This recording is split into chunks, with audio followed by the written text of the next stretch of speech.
I told my mom, hey mom, I'm going to this 6 rounds of interview at Google.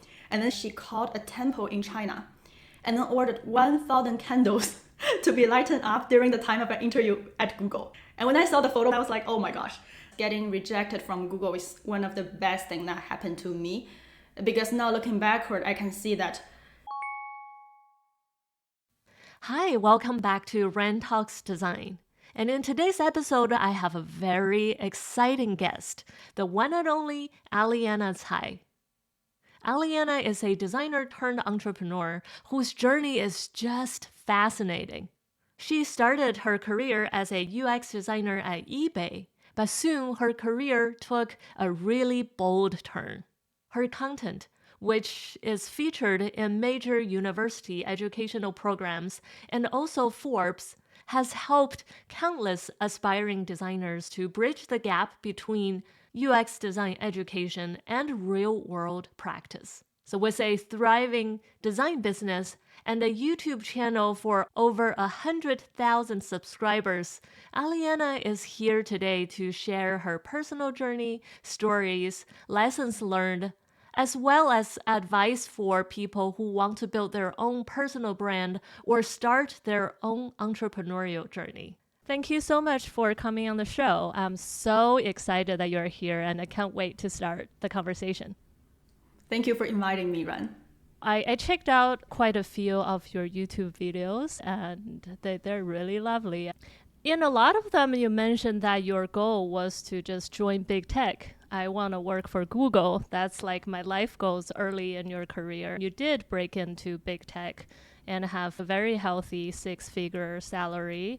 What has inspired you to break free from your big tech dreams and pursue entrepreneurship instead? So first of all, I really enjoyed my time at big tech. It wasn't like I'm escaping from something that I don't like. It was quite opposite from that. It's actually just simply because I've always been entrepreneurial, and by the middle of 2023, it's when I'm actually both psychologically and then technically prepared to go full into my business. And psychologically, I'm speaking about finally being to accept myself that I'm entrepreneurial.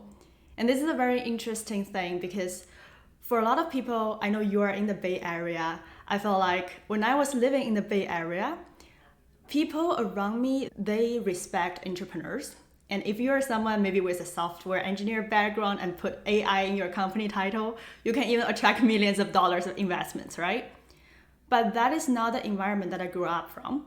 I'm from China, and when I was young, if you say you're an entrepreneur, people will say, well, you don't have a stable income. You probably don't have better skill set, and that is why you're risking your family's money on starting a business. So for the longest time, I always thought about entrepreneurial is not something that's good. It is only after I lived in the US for a few years, especially San Francisco in specific, that I realized that, wow, this is the personality that a lot of people actually aspire to have and to embrace. And why am I not embracing myself? So that is like the first part of it. And then the second part is that I'm technically prepared because I've made my YouTube channel into like a scale that is pretty healthy for me to create and still at least able to feed myself. I don't have to worry about being broke or anything like that. So yeah, mindset and being technically prepared, these two things made me decide to bet on my own business. Wow, amazing. I wish I have that too, but I can't say the same. Was there a specific moment that was a pivotal moment that made you realize, okay, I'm ready? There were multiple of them, but there's one of them that really changed my mindset a lot and then just boosted my confidence a lot. So I have a friend back then, and she's studying in one of the top UX design programs. In academia, it's called HCI, Human Computer Interaction. One day she sent me a photo on WeChat, and then I opened the photo, and it was actually my Figma tutorial video being played in her university's lecture hall. When I saw that, I realized these top UX design programs are already using my content to fill in the gap that they have. That's the moment I realized that these top university programs already trust me and I have something to offer in the UX design education field. how many more external validation do I still need to believe that I got something? So that's a moment that I realized, okay, Aliena, you gotta trust yourself a little bit more. These people are already trusting you. The only person that's not trusting you is yourself. Was it scary when you did the transition? It was more like excited than scary. Okay. So the part that is scary is definitely the part about time management and self-control. Yeah. Because when you're in a big tech company, probably you're going to focus, the grass is like greener on the other side all the time. So you will be thinking, I wish I had full control over my business. I wish I had the opportunities to make decisions. And I wish I had all the freedom. But as soon as you have that, you're like, oh my God, now I have all this free time. I can work from home. How do I pivot? And how do I stay motivated? Because being a full-time housewife versus a full-time stay-home entrepreneur is actually quite close to each other. Yes. Yeah. So the reason why I'm so interested in talking to you today and learn from you is I think there is a great burnout still happening in tech, at least around me in the Bay Area. A lot of people are preparing to go independent, or they are burned out from tech. They want to quit tech in general. One of my friends just recently left her work for 1 year and stayed in a temple in Korea. I think a lot of people are considering the path of maybe climbing up the career ladder and go up in big tech is not what I want. I like to be able to spend my time more freely doing whatever I want to do. One question I have for you is, are you living the dream? Is this independent lifestyle really the same as you thought it would be when you're first starting out? It's definitely not 100% the same. It's more different and a little bit more difficult. But I do not regret a second of falling into my business. It made me learn so much about myself. And owning a business also made me learn so much about business and made me rethink about all the bigger questions like what is design, what is a career, what does it mean to create value. Just because of the things that I've learned, I feel very fulfilled. However, I do not recommend people who really dream of freedom to pursue entrepreneurship just because they dream of having freedom and controlling your life. Because most people who move from a 9 to 5 to entrepreneurship will go through this period like I did. You quit a 9 to 5 high-paying job to get a 24/7 low-paying job. And you are going to work 10 people's work as one person. And in the beginning, there could have almost no income. So it is not something like that easy, but it could be really worth it.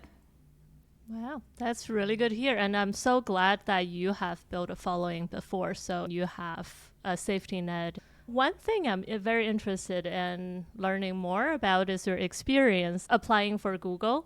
Okay. Mentioned in multiple videos, you said, all my dream was to have a job at Google. You even have a vlog, like what it's like working from Google for 1 day.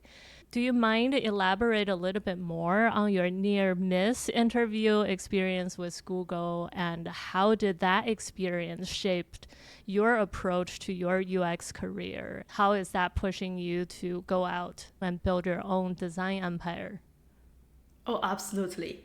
I remember when I was little in China, we have this story where Jack Ma, when he graduated from college, he went into 6 rounds, 6 different interviews with 6 different companies, and then failed almost all of them until he got one, probably after the 6th round. And when I was little, when I heard the story, I was like, oh my God, 6 failures. But then when I graduated, and then when I was looking for a job as a UX designer or a product designer, what I'm getting is thousands and thousands of rejection letters.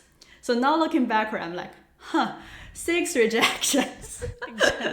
So when I got my chance to interview for Google, it's like I put all of my hope into one interview. I actually passed the first 2 rounds pretty quickly, and I did pretty well in the first 2 rounds. During the last round, which is actually the 6th round, I told my mom, hey mom, I'm going to this 6 rounds of interview at Google. And then she was like, girl, I'm gonna support you in the way that I can. I cannot do UX design, but I'm gonna support you. She called a temple in China and then ordered 1,000 candles to be lighted up during the time of an interview at Google. And when I saw the photo my mom sent me, I was like, okay, yeah, this is very supportive. But at the same time, my stress level just go up so much because I was like, oh my gosh, now this is not just an interview at Google. This is not just about my career. It's also about the environmental effect I'm causing in that temple. And also my mom's reputation, the temple's reputation, everybody's hope are so high. So because I was a little bit more like putting too much stress on myself, I practiced nonstop on my case study presentation for like 2-3 weeks. And during that time, I was trying to squeeze in as many processes that I did as possible to over justify that I got what it takes. To the point that it feels like I'm literally squeezing in all the information. So now I can understand from the interviewer's perspective, look, they are just having another meeting on their Friday.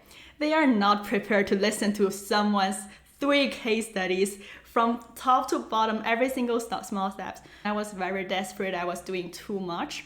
And I definitely got rejected. After my 6th interview at Google, my mom wasn't like, oh, you are disappointed. No, she didn't do that. She was like, girl, that is fine. You're gonna be totally fine. And I never prayed for you getting this job at Google. I always pray for you getting whatever that's best suited for your career and life. And you're gonna get something way better. I couldn't see it at that moment, but she was right. Getting rejected from Google is one of the best things that happened to me. Because now looking backward, I can see that if I'm not rejected by Google, I would always believe that my dream life comes after my dream job. Because I was rejected and I was unemployed for such a long time, I finally realized that, wait a minute, I'm the only person that can actually build a dream job. I want to work at cafes, I can go right now. I want to travel, well, I can do budget trip right now. I want to invest in my health, I can go to gym right now. I don't have to have a job at Google and their free gym membership and free food in order to do all this. Only after I realized that and put all the investment on myself and live the dream I want without that dream job, then the dream job came to me. So that inspired me to learn so much about me, to change so much in my mindset, and I'm now very grateful for it. Is that when you started your YouTube channel? This Aliena's High YouTube channel is not my first YouTube channel. I started doing video when I was like 13 years old with super ugly, the most ugly type of blog you can ever imagine. It's like, remember those old version of PowerPoint, those like ugly artistic style text? That is what I did. That is what I did when I was little. And then when I was in college, I did travel vlogs, and then I did a challenge channel with my best friend, the dance improvisation channel, and another vlog channel in Chinese. This Aliena's High channel wasn't a UX channel at all when it started off. It was actually a vlog channel and I'm speaking Chinese. And the first video is titled as a 7-day trip in Iceland with my best friend. And it is only after I realized that, wait a minute, I got all the internship experience of like product design before. How comes I'm not getting a full-time job? And then it's only when I'm so desperate to get a full-time job, I start pivoting my content to UX design in English because I want to attract people in this space. And one of my video, it's like the review of Google UX design certificate video blew up. And it wasn't blew up because of it went viral or something. It was purely blowing up because people are searching for the review. I provided the best review at that time. So it was more like SEO optimized. But I didn't know SEO at that time, to be honest. Yeah. And after that video blew up, I archived all of my previous videos and then doubled down everything on UX design. So to be honest, most of my best video I actually produced was when I was still trying to find a job. Because I didn't have a job at that time, I could only make fictional sketch about a day in the life as a UX designer. And then I tried to teach people how to do UX design because I was also, to be honest, learning it at the same time. Yeah. Wow, I didn't know that at all. I really like all your day in the life video, and Thank you. I think you have a great mother, and I adore your grandma.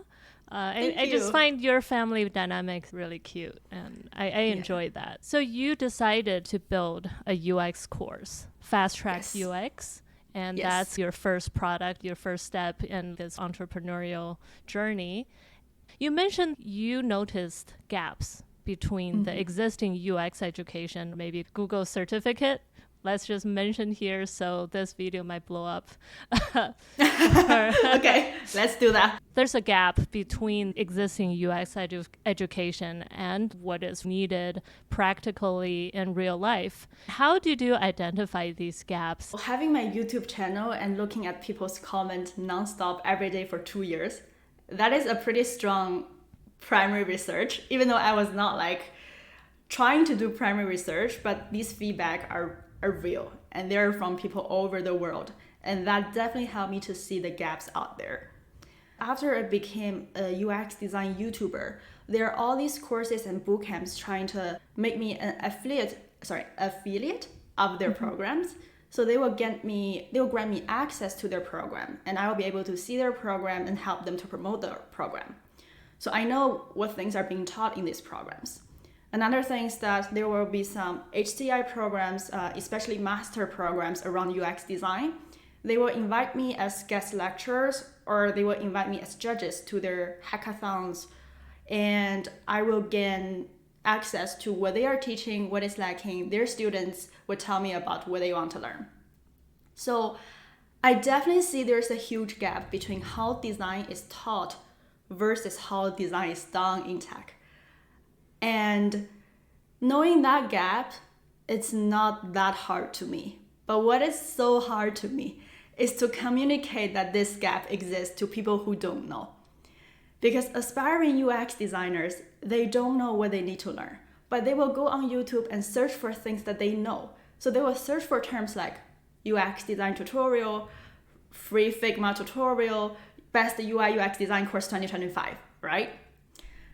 In big tech, when you look at how design is done, there is almost no such job, even if it says the title is UX designer. I don't think there will be a job that only requires just UX design skill. If you don't know UI design, if you can't do anything in Figma, and if you don't have any business sense or product sense, regardless whether the title is UI, UX, or product designer, there's something huge that is lacking.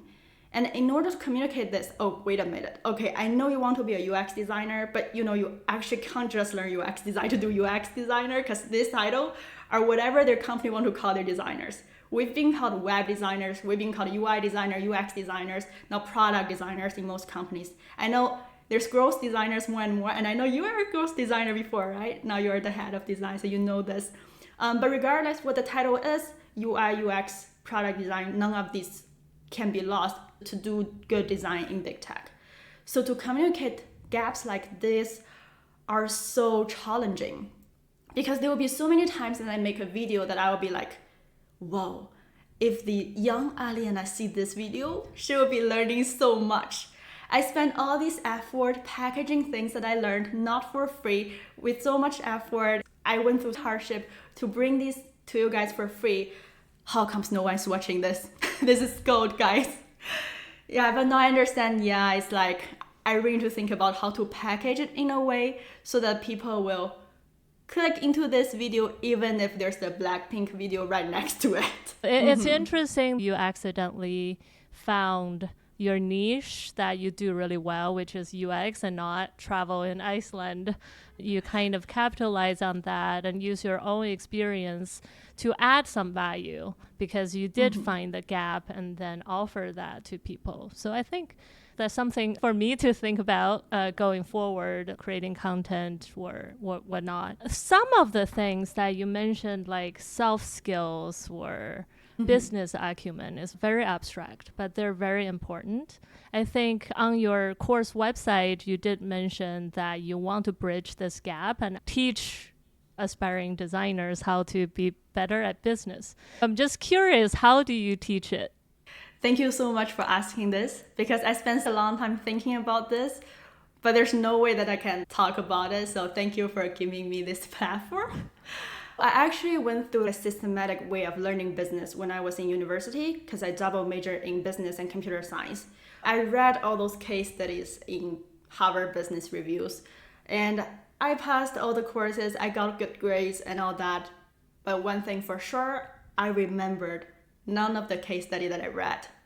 And I guess the major reason is that you are talking about millions of dollars of problem here and there, but I don't feel like I'm in that room.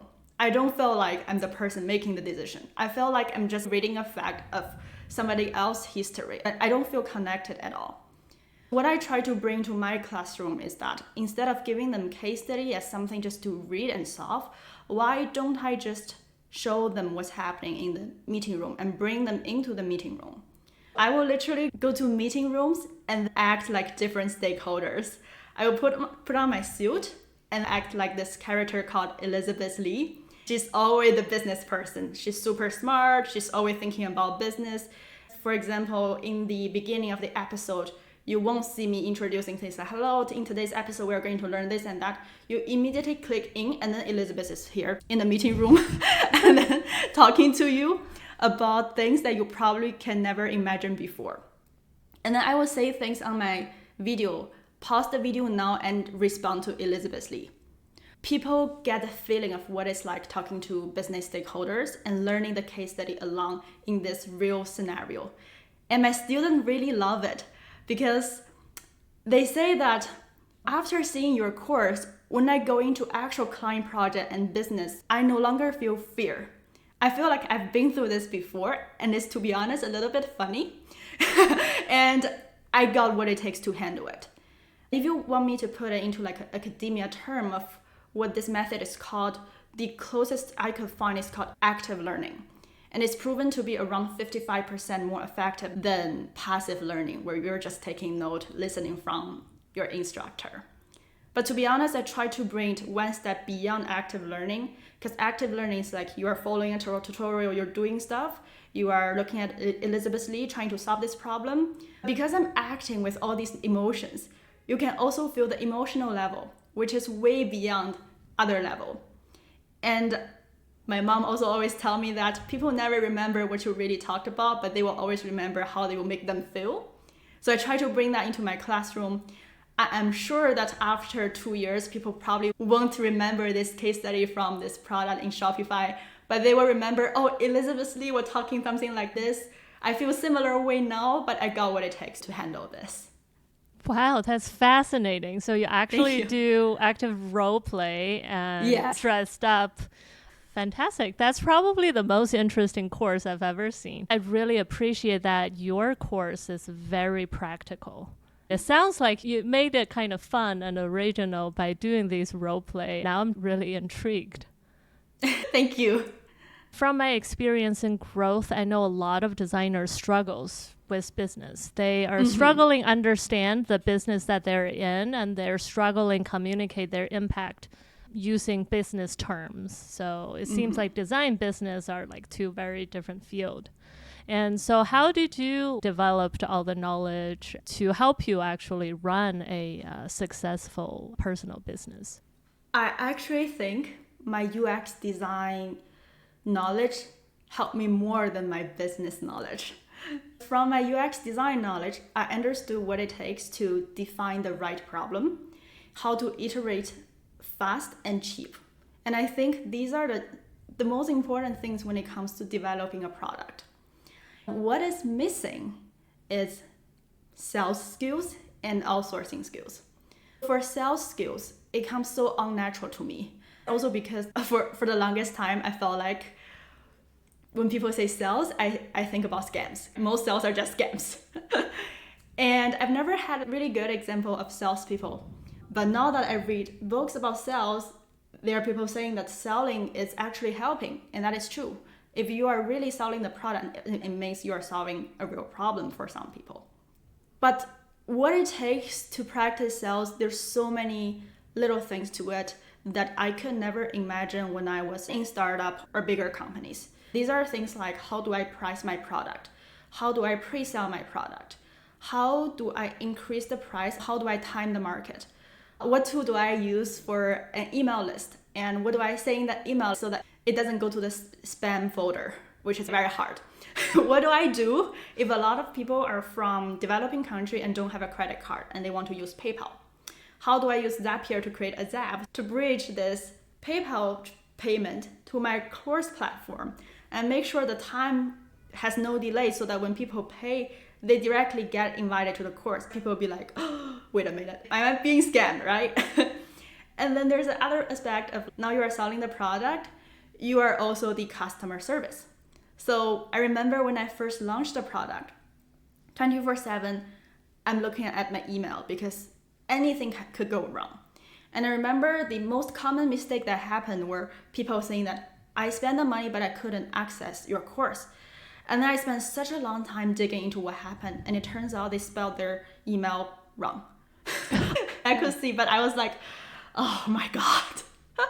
I just can never imagine this when I was working in a different company. The other side that I really need to try to fill in the gap is some outsourcing skill. Because if I don't outsource, I will be giving myself 10 jobs at once and being paid half the salary of before. Mm-hmm. So outsourcing is something I still really need to learn. Do you outsource your video editing? Oh my God, that is exactly the thing I have to outsource but struggle to outsource. For a very long time, I felt like, oh, it's tutorial video. I have creative style of editing. But now I just took a course from another YouTuber and they were saying things like every single person who just started YouTube thinks they have a creative way to edit. But if you annotate enough, another editor, if they're good enough, they can do it too. And I was like, what am I doing all this long time? That's why I ask, because it's very hard for me to outsource anything. Mm-hmm. I want the full control. So curious, how would you say in typical day-to-day or week-to-week, how much creative work are you doing and how much you're doing work related to running a business? Whoa, I've never thought about that. But that's a really good question. I know there's a lot of people that set time boundary for just creative work. I am not as organized as that. My days pretty much start by me making a plan about the day. I try to do that because I know when I was working in big tech, you always have a quarterly plan. But when I was doing my business, I realized that it's quite hard to do that if you are the person both making the plan and executing it. So to be honest, everything is still pretty freeform. I improvise a lot. Creativity doesn't come when I force myself to do it. So a lot of times it comes when I'm co-working with my friends and talking about random stuff and then ideas will just come to me. But I do have a system to note down my ideas. Right now, creativity is mainly about what do I talk about in my next video or how do I market my course. So I assume you missed the design side of things, and that's why you announced that you will start doing agency type of work. What have you noticed the big difference between leading a team of designers versus when you're an independent designer doing the design IC work? Well, the hardest thing is trying not to design. I'm so used to just jump into the file and do the design. But now that I'm the manager of a group of designers, I really need to think about, okay, now I'm no longer designing the ground level work in Figma. And I try to tell myself, now I'm the designer of the system. And I will try to make a system that works so that whenever people comes in, they will thrive in it.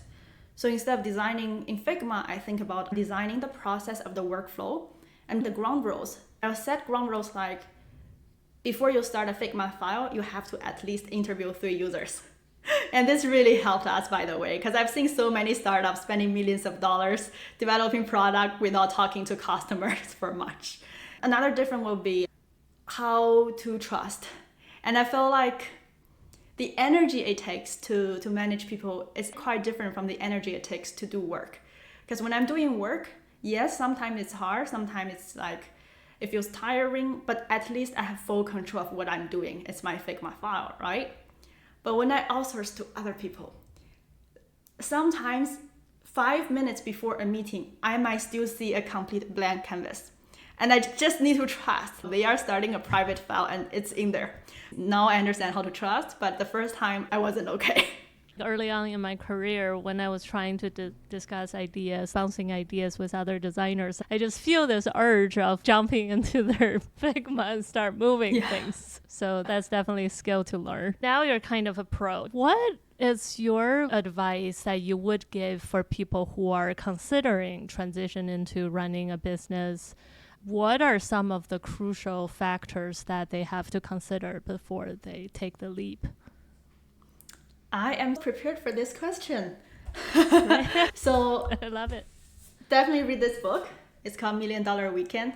There's another book, Oversubscribed by Daniel Priestley. So these two books are the two major books that helped me.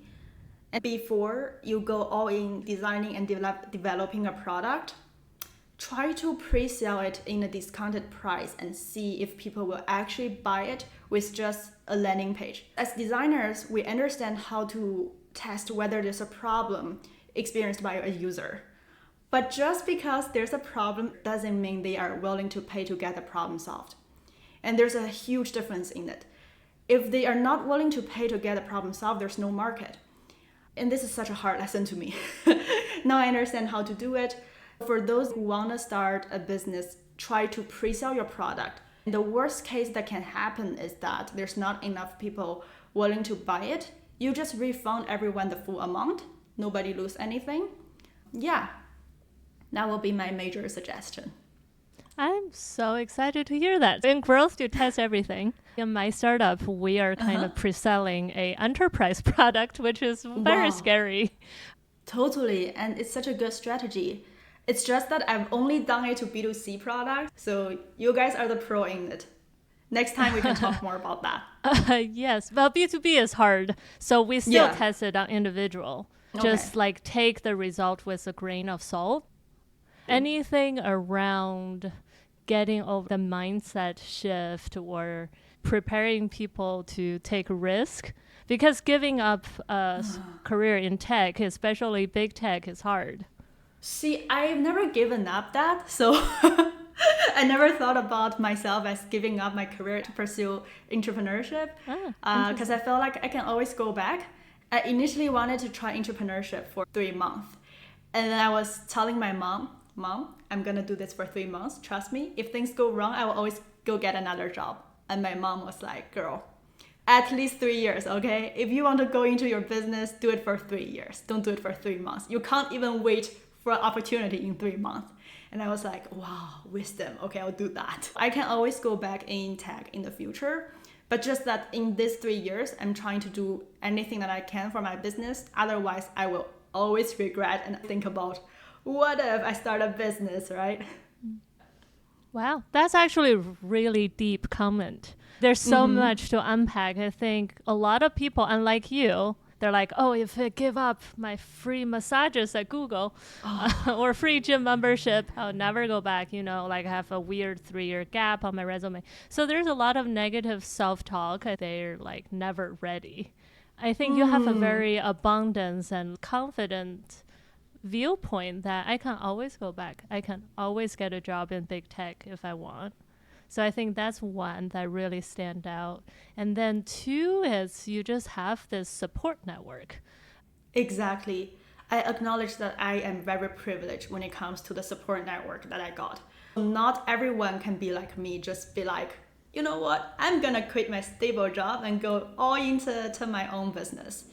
For people like that, I would say if you really want to start a business, you can start it as a side hustle first and then build it up on the side. When it's big enough where it's almost similar to what you're earning with your full-time job, maybe that's a more rational time to quit. Even me, I got a support network, but I still quit my job when I already earning money from the side hustle. I'm actually not a huge risk taker. I'm just a risk calculator. Risk calculator. I'd be like, okay, I got this. Yeah, nothing too bad will happen. And that is when I can do stuff.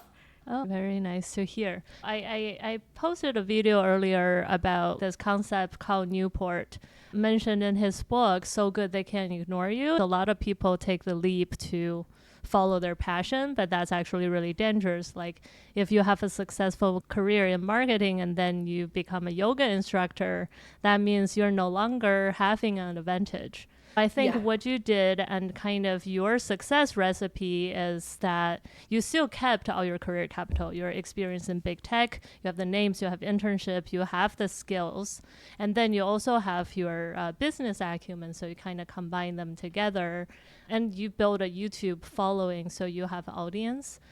That's always like a huge asset for any business. Risk management. Risk I manage the management. risk. Even for my YouTube channel. Look, I was doing all the random stuff before, right?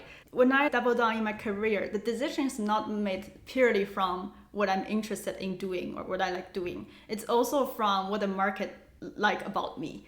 The niche of UX design is not chosen by me. It's chosen by my audience. So the risk is already managed for a long time ago. Very cool. So, and clearly you're very good at building a personal brand. I think a lot of people would be interested in hearing your tips around how you strategically grow your personal brand, your YouTube channel, so that it can be a huge asset for your future endeavors. What advice do you have for designers looking to start building their personal brand? I will suggest them to read this book. More books. The Art and Business of Writing, Online Writing. This book, wow. I just discovered it a few months ago, but it's helping me already.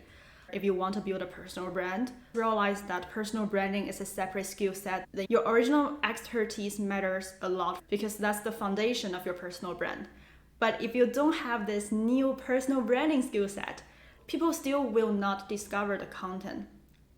I like to say like online, anything in creative platforms or social media or YouTube are 20% content but 80% packaging. I spend 80% of my effort deciding the thumbnail title combination and the hook of my video. The content is already there. I already know what I'm talking about like years ago when I got the job at eBay. But I'm still repackaging it over and over again to help more people discover it. Aspiring designers don't know what they need to learn. And if you don't package in a way that they know or they're interested in, they won't click into it. So every day I'm thinking about how do I package this same thing, but in a different way again this year. It really takes a creative mindset to it to package a way that's very fun. And TikTok, YouTube, Instagram, email marketing, books, LinkedIn, they all work in a different way. But they all require a lot of smartness when it comes to packaging the stuff you know. And another thing is that a lot of people, even if they take courses from YouTubers and then did all the right technical thing, they still won't be picked up by the algorithm. But really, it's just that they are not being picked up by the real audience. Because the real algorithm always analyzes what audience really want to see. So it's actually pretty fair. Even though you feel like, why is still like so little views for all my past videos? I spent so much time. I was picking up guys on the street of London and recording it when I was in college and nobody saw the video. And I was like, oh my God, I went all the way to go out from my comfort zone and do it with my best friend. And nobody sees it? Come on. Now I understand. Thumbnail, title, hook, there were none of them. Another thing is that a lot of time is the energy that a person can bring through their video. Sometimes if I talk in a calming kind of energy versus energetic kind of energy, the same information will be carried out in completely different ways. So if you look at my A cut of my videos, I always say one sentence almost 5 times so that it hit the right energy. When I sent my file to my editor, who doesn't have a lot of editing experience, he was like, oh my God, I've never seen anything like this. So there's a lot of art to it, but definitely continuously try A/B test, and eventually building a personal brand it's gonna be really rewarding, because even if you switch career, that part of the skill set can be carried over, and whatever that's in your past will always be transferred to the next chapter. That's really good advice. And then testing come up again. So lots of testing if you want to succeed in life. Test. Anything else you'd like to share with the audience? You asked all the good questions. Thank you so much, Ren. Thank you so much. I like to do a round of lightning questions. Of course, let's do it. Yes, I'm ready. What is one unique or unexpected ritual you have to stay creative and productive? I co-work with my friend just on Google Meet. Is that to just give yourself some accountability? Honestly, when I start a call, it is for that. But then when I go into a call, we usually start talking about just random stuff in life. And then it actually boosts my mood. And when I'm happier, it actually makes it easier for me to start working. So also they give me a lot of inspiration. So it has been helping in all sorts of ways. What's a skill or talent you have that gives you an edge in design? I'm really good at making very complex stuff simple. And I think this abstract skill set has taken me a long way in different areas, not just design. What is one UX trend that you see a lot of designers jumping on, but you think it doesn't really live up to the hype? I don't like bento boxes on websites. Oh my gosh, yes. You too? Okay. I feel like the information architecture are just too flat. And I feel like for most websites, they're supposed to have a reasoning behind it, like a key call to action or next step to take. If you present everything so flat with all these different boxes, what am I gonna buy from all these, right? Unless you're an e-commerce platform selling clothes, I felt like it's okay to go a little bit more traditional, have one key call to action.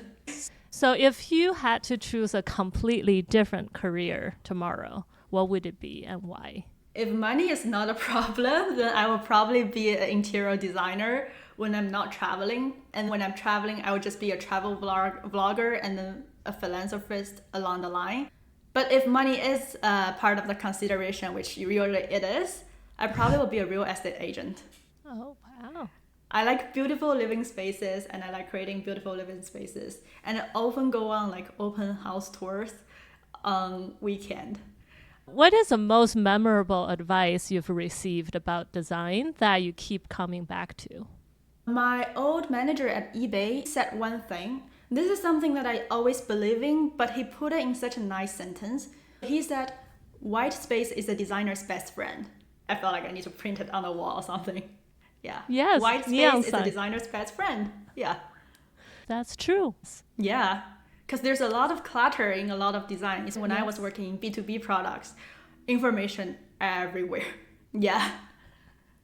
What's next for you with Aliena Design LLC, and is there something exciting you're working towards? So Figma updated their UI pretty frequently, and I'm actually one of the last person that received the new UI update. Now I need to redo many of my tutorial videos. That's part of it. Another part is that definitely keep managing my course platform and try to think about how to take it to another level. I've also been thinking about maybe writing a book about how to become a UX designer, because a book is a medium that allows people to really slow down and then learn things in depth. And even though for UX design, there's a lot of, visual elements on Figma, but I do feel like I'm able to take screenshots and explain it in words. And I feel like for a lot of people who's not able to afford my course yet, a book is a way lower price point to start learning a field they're interested in. The market research is not yet completed. Yeah, I'll just say that. So for audience here who are thinking about, okay, if you guys are willing to buy the book, if I write one, please comment, let me know. Yes, please comment and let her know. Yes. How can we support you? Follow my YouTube channel, subscribe to my YouTube channel. It's called Aliena Cai, so ALIENACAI. And also make sure to subscribe to this channel, guys. Thank you so much. Your channel is really good. I look at so many of your content and I learned so much. I didn't know what growth design is before, and then one of your videos just explained it so clearly. Oh, and I look forward to seeing more. Thanks. Thank you. Now I have accountability. Yes. Thank you so much for coming on the show. I had a delightful discussion with you. I can't wait to see your future with Aliena Design.